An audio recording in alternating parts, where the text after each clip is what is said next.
Hi, I'm Jim Clark, Visual Arts Manager here at Hopkins Center for the Arts. We're in the Red Penny Gallery, and I'm speaking with Amy Usdin about her exhibition, Remnants. Amy, welcome. Thank you. Can you tell us a bit about the inspiration for this body of work? In this room, Yeah. two separate things. Yes. These are COVID-related pieces, or COVID time period-related pieces. You know, the holidays are supposed to be so joyful, and these are built on pieces of a horse collar, and so it reminded me of, every time I look at these leather horsefly nets, it reminds me of that song, Over the River? Over the river and through the woods? Yeah. Yes. So these pieces just felt like winter to me, and I was thinking it was the first holiday where nobody got to see their grandmother.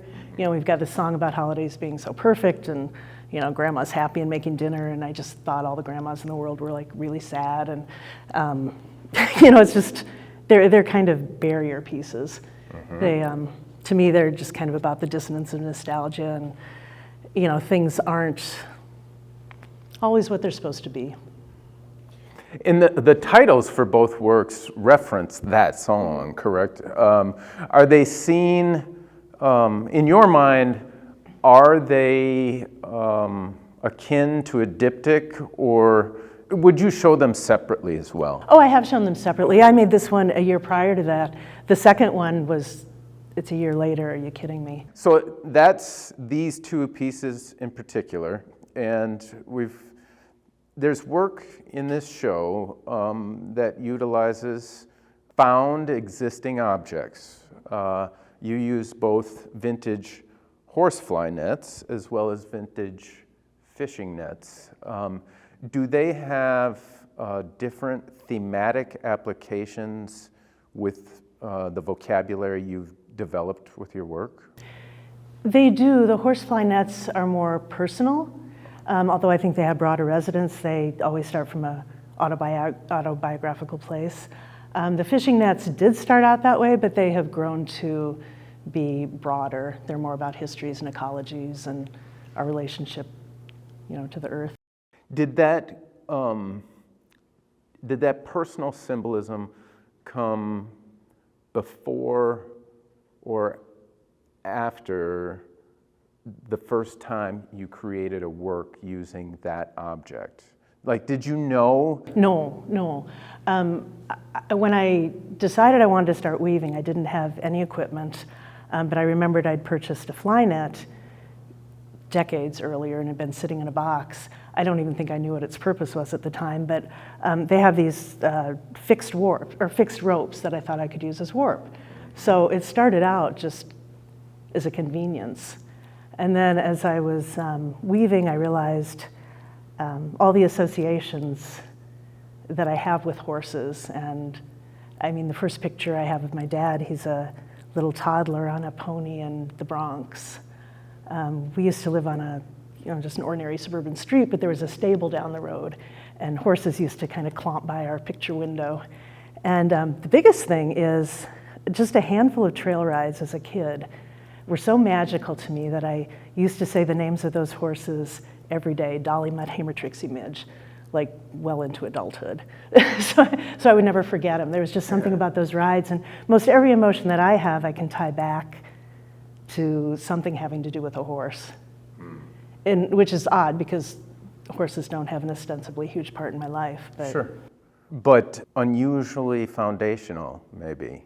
I mean, that it was such a finite interaction, but so powerful.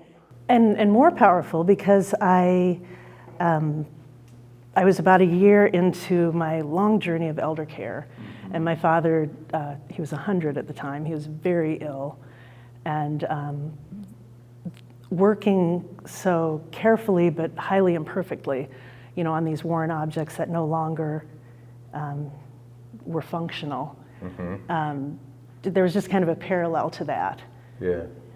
So that was a big thing for me. When you say imperfect, what is your metric for judgment? As we encounter that concept in an everyday sense, it's something to be avoided. A lot of textile people will say, oh, I can look at a piece and spot the mistake instantly. Well, they would be really frustrated with my work because it's impossible to have perfect tension. These are really imperfect, worn objects. You know, if there's a hole in it, there's going to be a hole in it, you know, in the object. They're just not, they're very organic. Just, they're not the textile standard of perfect. Do you have a history or foundation in the technical aspects of weaving, or have you come through to weaving from more of a personally expressive and autodidactic sense? Definitely that. Yeah. I was never formally trained. When I was in the early 70s, my dad bought a loom.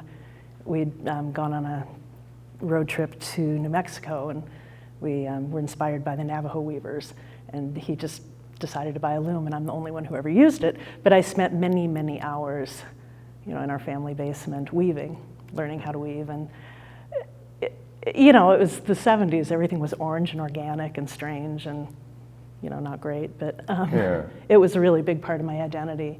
And then, you know, when I went off to college, I thought growth included changing. You know, so I just kind of shelved that part of my life, and I didn't reapproach weaving for 40 years.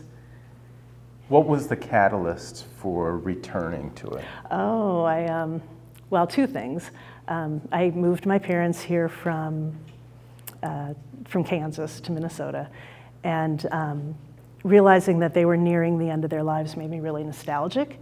So I hadn't thought about fiber arts in years, but I started to think about all those hours in their basement weaving.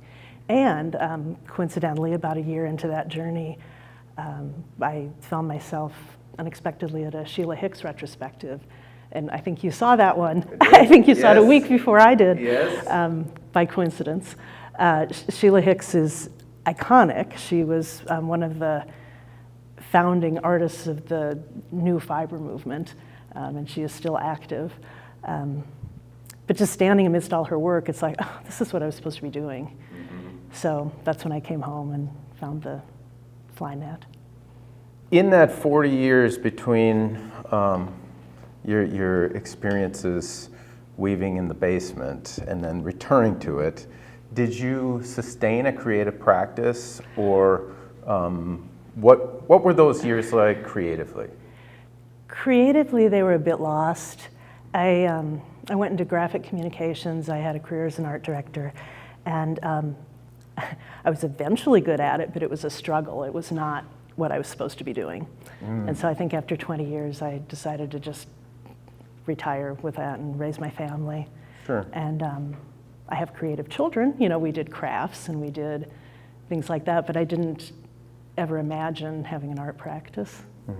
Did you ever flirt with the idea of working in a different medium, or have you worked in different mediums, or has it always been, it's got to be weaving? Oh, I didn't think about, seriously, I never saw a fiber exhibit. I mean, I seriously did not think about fiber for 40 years. No, I wanted to be a painter when I decided to first decided to reapproach art. And then I remembered an instructor in school telling me that I really shouldn't be a painter.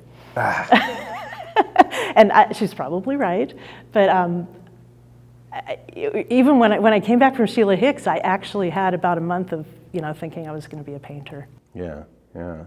And during that month, were you taking brush to canvas, or was it mostly mulling it over? No, it was taking brush to canvas and realizing that I really wanted to be a weaver. Yeah. And when you started weaving, was there an immediate personal recognition? Yes, it was like coming home. It was exactly what I was supposed to be doing. How did it manifest? I mean, I'm sure that a lot of the folks that engage with the exhibitions here and watch these talks are looking for that moment themselves, I think. And could you put it to words? It felt right. It was happy, it was meditative, it was, it came at the perfect time in my life because it's a very slow process. I literally use a needle and I go in and out of these things. So I have a lot of time to think. It gave me time to kind of process the layers of my own history. And it was cathartic. It felt like I said, like coming home, but in a better way.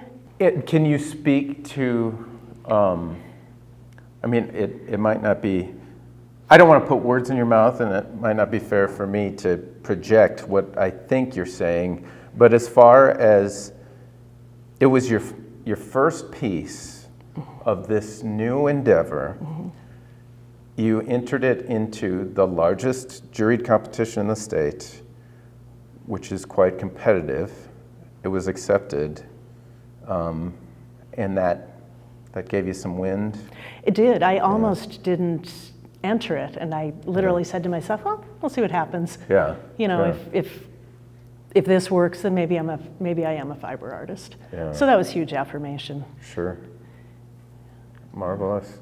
What other exhibition activities did you engage in on your path to this solo show? I have been in quite a few juried exhibitions across the country, and I've gotten an unexpected amount of recognition for the work. I never expected to end up in a solo show. This is my second one. I got a prize from the Surface Design Association for one of my very early pieces. I feel very fortunate that I've had that kind of encouragement, because I know that's hard to come by. So I value that. Do you feel that at some level this work had been percolating throughout those 40 years that you weren't doing it? My pieces from the 70s were very organic. I was at first dismayed when I saw signs of them in this, because I felt that was very immature work. Okay. But I think that my aesthetic just kind of fell back there. Yeah. So that was certainly a starting point. And even some of my colors, a lot of these nets are from the 70s. Many are from, far earlier, but Sure. Some of the color choices, some of the nature definitely is seated in what was going on back then. How do you go about choosing your palette for a work? Because some of it has been given to you. You inherit some coloristic characteristics with the object that you choose to work into.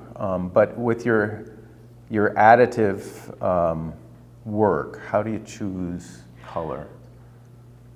Well, whatever is appropriate for what I'm trying to say. Yeah. The nets, it takes me so long to work on these nets. I always have some hanging on the wall, just as they are. And by the time I'm done with whatever I'm working on, I know what I want to do with the next one. You do? I do, yeah. And it doesn't always work out, but I know the kernel of the idea. Sure. Is the kernel of the idea primarily like an internal monologue or like a verbal idea, or do you envision the object? No, no, not to any sophisticated degree. It's in my head. Kind of It's a verbal idea. A verbal idea and a feeling. A feeling, yes. And then you look to give it form. Yes. Does that mean looking for horsefly or fishing nets in your, and I'll call it a stash to borrow a term I've heard around the house, for quilting? Is it that you look for an object that communicates to you somehow a bit of that feeling, and then you tease it out? Or how does the selection process happen? Yeah, I mean, especially the past year, the final year my parents were alive, there was just a lot of sadness. And a lot of these nets are falling apart. They're old, they're sad. I think of the nets kind of as empathic objects. To me, especially the horsefly nets, they feel very intimate, like worn hand-me-downs or something, and they have a way of drawing out my stories. I think horses are social creatures. They feel sadness and, a lot of the same things we do. And I think the nets kind of hold that emotion.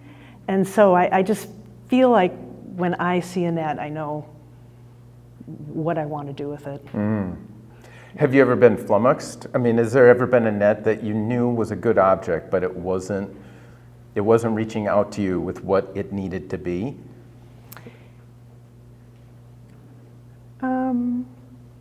In the beginning, before I understood what the nets meant to me, I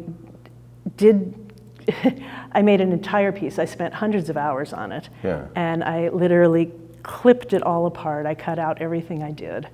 And it's ended up being one around the corner, dismount left, because it just didn't feel authentic to me. I was trying to do like a dusty landscape or something, but it didn't really mean anything to me. And then that one is probably one of the most important ones to me in terms of my elder care journey. So that's really the only time I've had failures, but I just kind of put them aside and wait until I'm ready to reapproach them. The nets are hard to come by, so I don't want to let one go. Yes. That brings to mind a number of questions. Number one is sourcing, but before we get to that, when you feel you've forced a piece and it is inauthentic or it hasn't reached that level of X factor, it sounds like you put them aside and then come back to them and reassess them. How often, like if you could, what's a rough batting average? That happened once. Really? These take so long to do. Every time I think something's going to look or hang the way I imagine it will, I can do maybe this much in a day. So I have a lot of time to reassess. So they really don't get to the point where I can't do something with them.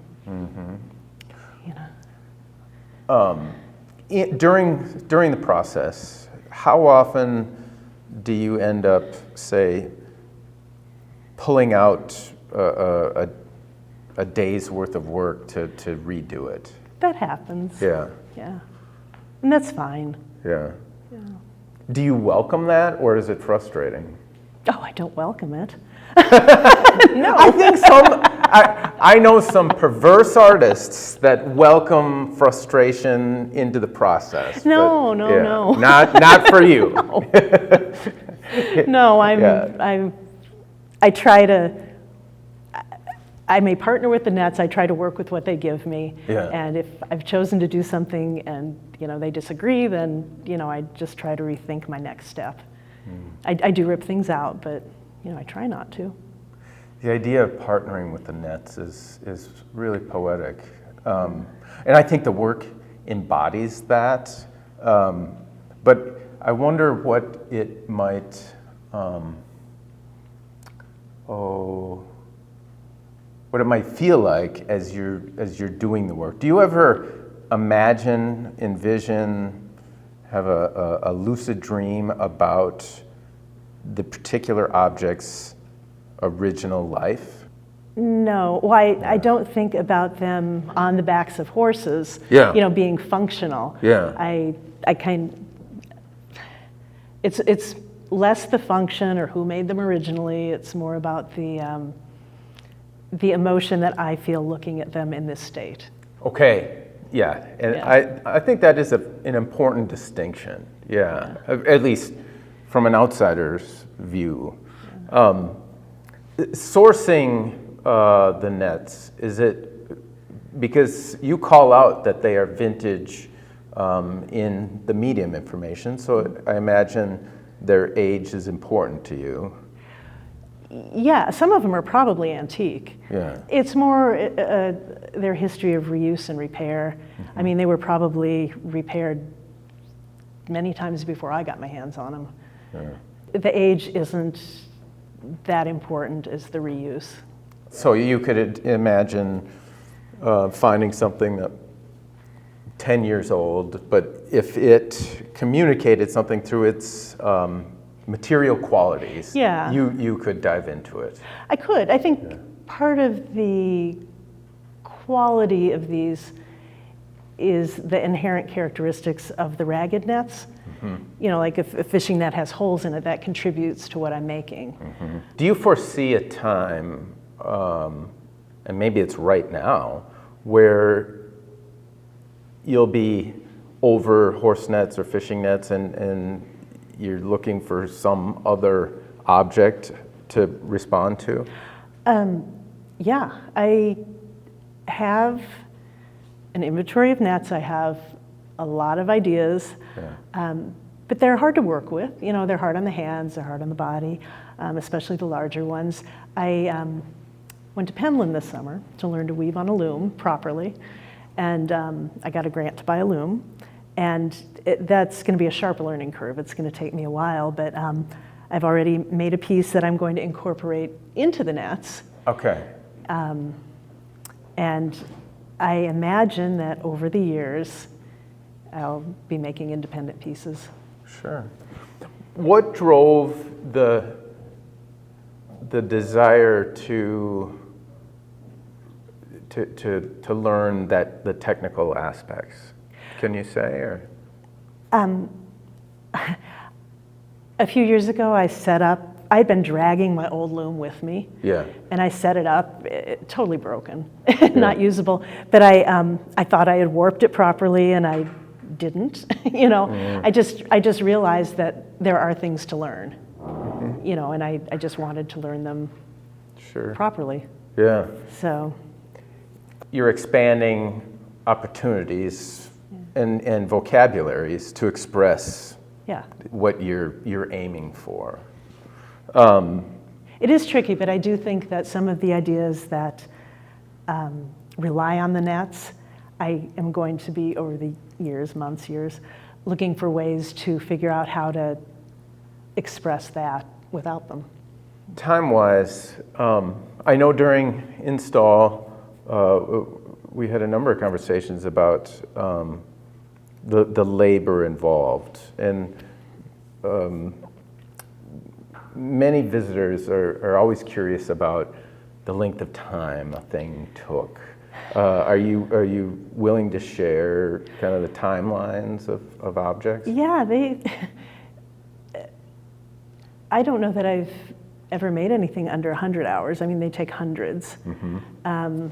This one, I think I worked on for 5 months. It took hundreds of hours, and I intended that would be not for this show, but eventually I would fill a room with these. Yeah. Which would be marvelous. And I plan to do that. It's just going to take a while. For sure. Given the amount of time that you typically invest in an object, it sounds to me like you work fairly intuitively and responsively, but is there an amount of strategy to your work just maybe to manage efficiency, whether it's drawing out ideas or maybe taking a photograph of a net and roughing out ideas in Photoshop or something? Is that not part of your process? No. You just grab and you start adding and grab and go. Yeah. Yeah, and that's not as problematic when it's something straightforward like this, because it's kind of easy to visualize, but I never cut a net, and so the horsefly nets are fixed objects. And you know, every act I take affects the act I intend to take. So, you know, it's just a back and forth until I get something done. Now I don't remember your question. Oh, it was about the no, strategy. I couldn't sketch it out if I wanted to. Yeah. I mean, the simpler the form, the more likely it would be that I could sketch it out, but the nets always behave as they're going to behave. They're either heavier than I imagined or limper than I imagined. You know, I can't tell them what to do. So it's wrangling. Yeah. Is that fair to say? It's wrangling. Yeah. An object does something and you respond. Yeah. And then that causes more dominoes to fall. Exactly. lighting the show, and lighting any show, presents certain challenges. But you had a very specific vision for how you wanted the objects to appear under light that was, I'll just say it, it was at odds with how I would have lit them. Yes. So that was a very collaborative process. And can you speak to the part that light plays in your works and what you're aiming to achieve through the lighting of the objects? I just needed to feel calm. I think with typical gallery lighting, sometimes it's a little contrasty, or I see these pieces as pieces that you need to sink into, and I think that's just easier if they're just flatly lit. That's my personal preference. And did we do all right? You did great. I had to fish for that with my, no pun intended. Many of these objects, your artworks run a full spectrum of sizes, for sure. Some of them are enormous. And I don't imagine you have an opportunity to live with them in your home in their full glory. No. What drives size choice for you? I hope that people can engage bodily with them. So I mean, that's another reason I hang them lower than people probably would. But a lot of that, I think, has to do with size. I just hope that it allows people an entry point to, locate themselves within it if it's something they can respond to.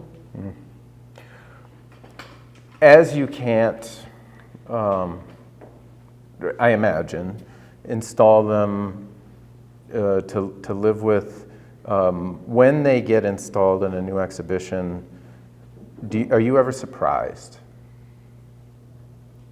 Yeah. Yeah. In a good way? I think they certainly look better here than they do in my studio, back to back. Right. And this one's new. I'd never seen this one hung properly. So, but yeah, and they change. They don't always look the same. They're not always hanging the same. Sure. And you welcome a certain amount of, maybe evolution isn't the right word, but variation as when they're installed? As long as I think it looks good.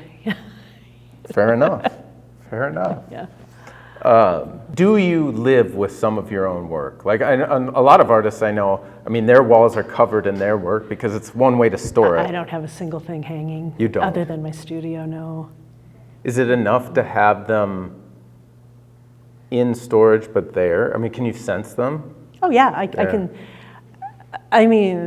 Up until maybe this one, I could fit everything closely together, and they're comforting to me, just like the original nets were.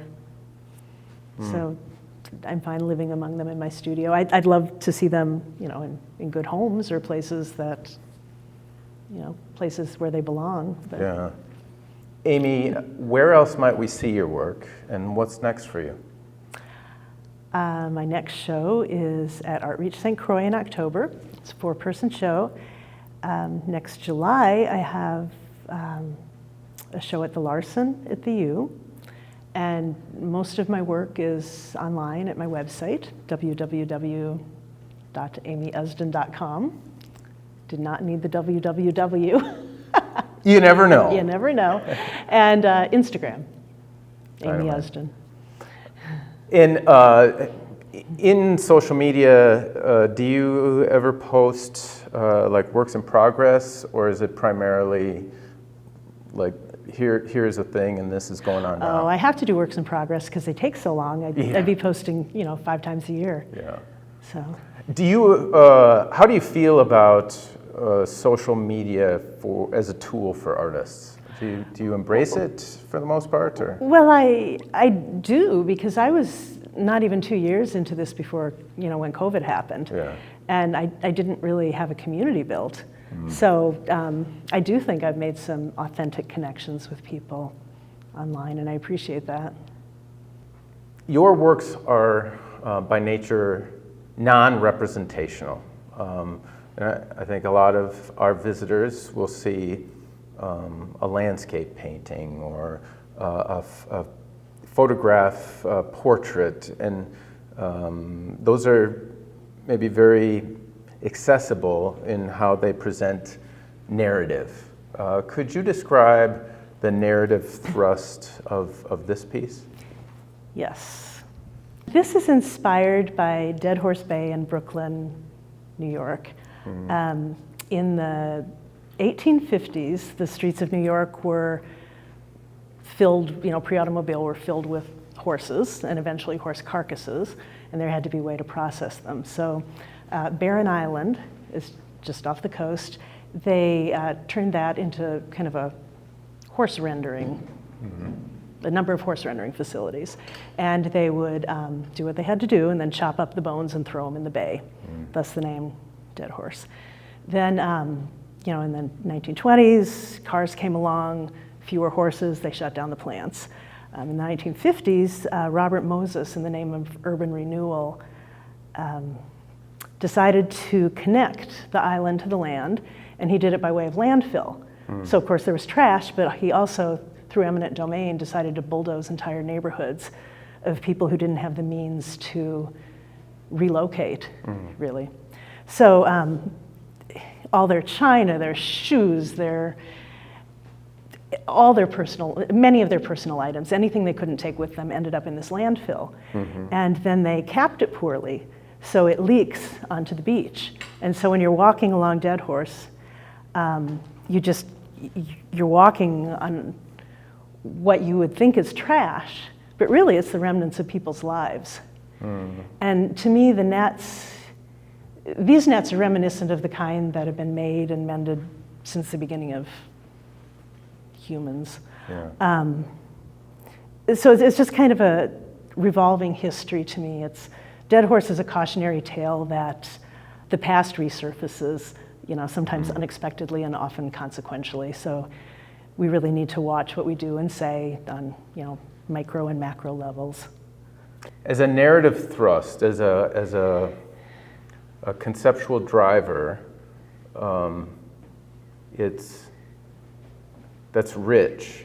Do you think of your work as being narrative, or is the narrative only for your inspiration, and then the objects embody that feeling, but you don't intend for that story to be quote unquote read by the viewer?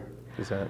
I'm happy to have people know what my impulses are, but I'm equally happy for them to find themselves somewhere in there. So I doubt people will look at that and think, oh, Dead Horse Bay. Right. And that's okay with me. Coming from the artist, that's a generous view. Can you imagine a response from a viewer that you wouldn't necessarily welcome? Well, one of those pieces over there in my last show, I got feedback that it reminded someone of a hockey jersey, and I thought, how is that possible? Yeah. But then, everything's kind of 6 degrees of separation. It's like hockey, ice is water, water's a lake is fishing, got there, so. And the goal is a net. Yeah. I mean, all of those things. Yeah, and so this person, I would rather have somebody respond to it than not. Yeah. Were you, in an immediate sense, were you kind of repulsed by that, or did you bristle at that, and then through reflection, you came to a place of acceptance? Or were you were there already? I was surprised, and then I thought, oh, yeah, that makes sense. So it's all good. Well, it's magical and terrifying that all the different ways that things can be seen. Well, I've had people say, oh, I can see the horsies running around. It's like, no, that's not it. But if that's what they see. That's what they see. Yeah. And at least they're engaging. Yeah, right. Absolutely. Wonderful. Amy, thank you so much for sharing your work with our community. I appreciate the opportunity. I'm Jim Clark, Visual Arts Manager here at Hopkins Center for the Arts. We've been speaking with Amy Usdin about her exhibition, Remnants, on view in the Redepenning Gallery until September 10th, 2022.